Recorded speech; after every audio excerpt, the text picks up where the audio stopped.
वहां तो नहीं है। माँ जी, आप मेरे कमरे में ये क्या कर रही हैं? बेटा, चप्पल ढूंढने आई थी। वो बेटी आई है ना, घर में पहनने वाली चप्पल ही नहीं लेकर आई है। कह रही है कोई भाभी की रखी हो तो दे दो, वही देख रही हूँ। माँ जी, वो सामान लेकर ही कब आती हैं? खाली हाथ तो चली आती है ना। उनको तो पता ही है कि मैके में भाभी का फ्री फंड का सामान रखा है, यूज करो आराम से। बेटा, वही पहन ले। पता नहीं बहू ने कहाँ चप्पलें रखी है, मिल नहीं रही। कोई बात नहीं माँ, मैं अपनी वाली पहन लेती हूँ। क्या हुआ माँ, आप कहाँ खो गई? आप तो मुझे चाची के यहाँ ले जाने वाली थी ना।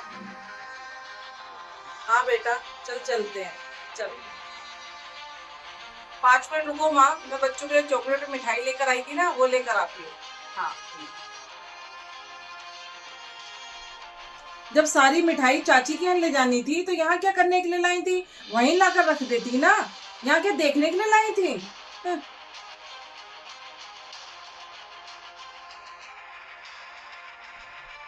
चलो माँ, चलते हैं। आइए, चलो चले। हाथ धो। देखो है, महारानी जी ने कपड़े भी उतार के यहीं रख दिए हैं। पता है ना घर में नौकरानी है, धोएगी। ये माँ बेटियों ने मुझे नौकरानी समझ रखा है, नौकरानी। आज मैं भी नहीं धोऊंगी, पड़े रहने दो। काम काम का जीना खराब। हेलो माँ, नमस्ते। नमस्ते बेटा, क्या हाल चाल है? हाल तो पूछो मत माँ, बहुत खराब है। क्यों, ऐसा क्या हो गया?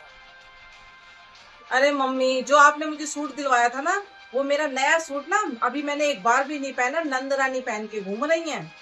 तो क्या हो गया बेटा, आखिर नंद तुम्हारी 2-4 दिन के लिए सूट थोड़ा खरीदेंगी। तुम ही बताओ। अच्छा, जब खरीदने की बारी होती है तो क्या ये लोग मुझे खरीद के देते हैं महंगे सूट? आप ही तो खरीद के देती हो हर बार। जब भी मुझे अच्छा सूट मिलता है, मेरे मैके से मिलता है। हाँ माँ, तुम्हारा ना अच्छा है। दुनिया की माएं अपनी बेटियों की साइड लेती है। तुम पहली ऐसी माँ हो है जो मेरी नंद की साइड ले रही हो। फोन रख दो, मुझे आपसे बात ही नहीं करनी है। सारा मूड खराब कर दिया। मम्मी, मैंने चाची को कितनी बार मना किया है, लेकिन फिर भी जब भी मैं जाती हूँ कपड़े दे ही देती हैं। कोई बात नहीं, रख ले बेटा, चाची ने इतने प्यार से दी है। जब उनकी बेटी आएगी तो मैं भी खरीद के दे दूंगी। जब वो अपनी बेटी और मेरी बेटी में कोई फर्क नहीं कर रही तो मैं ही क्यों करूं? हाँ माँ। दीदी, जब चाची की बेटी को देने का इतना ही मन कर रहा है तो माँ जी क्यों देंगी? आप खरीद के रख दीजिए ना। जब चाची की बेटी आएंगी हम उन्हें उठा के दे देंगे। बहू, बेटी क्यों खरीदेगी देने के लिए? तो क्या माँ जी, हमेशा हम ही भरते रहेंगे? हाँ, चाची के यहाँ से कपड़े ये लेकर आए, ससुराल अपने ये लेकर जाएं, हैं, और पैसे हम भरे। नुकसान तो हमारा ही है ना माँ जी। भाभी, रिश्तों में घाटा नहीं, सिर्फ प्यार देखा जाता है। और मैंने तो कभी ऐसा सोचा ही नहीं भाभी। दीदी, आप तो ना मुझे ज्यादा सिखाओ मत। मुझे अच्छे तरीके से पता है आप कितनी चालाक हो। दीदी, आप तो चाहती ही हो, हैं? एक साड़ी चाची के यहाँ से मिल जाएगी, एक साड़ी यहाँ से मिल जाएगी, दोनों साड़ी लेके ससुराल चली जाओगी। और हमारा क्या, हम बस पैसे ही भरते रहेंगे आपके जाने के बाद। बल्कि भाभी, मैंने तो सोचा है जो चाची ने साड़ी दी है वो मैं साड़ी लेके अपने ससुराल चली जाऊंगी और वहां सबको बताऊंगी कि मेरे मैके से मिली है। और जो साड़ी आप लोगों ने मेरे लिए खरीदी है वो चाची की बेटी को दे देना आप। बहू, बेटियां ससुराल में अपने भाई को ऊंचा ही दिखाना चाहती हैं। उन्हें चाहिए क्या होता है ससुराल जाते वक्त? एक जोड़ी कपड़े और एक मिठाई का डब्बा, हाँ? ताकि ससुराल में उसके मैके वालों की कोई बेइज्जती ना कर सके।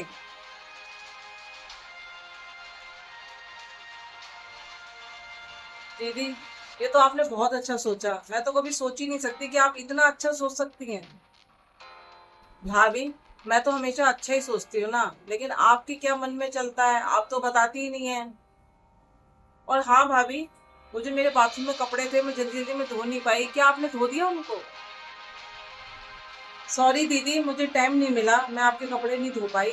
मैं आपके कपड़े अभी धो देती हूँ, कोई दिक्कत नहीं है। आप मेरे कपड़े पहने रहिए जब तक, ठीक है दीदी? हाँ,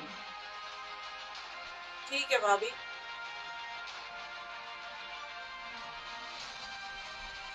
क्या शादी के बाद बेटियां अपने मैके वालों पर बोझ बन जाती हैं? आप क्या सोचते हैं? कमेंट में जरूर बताएं।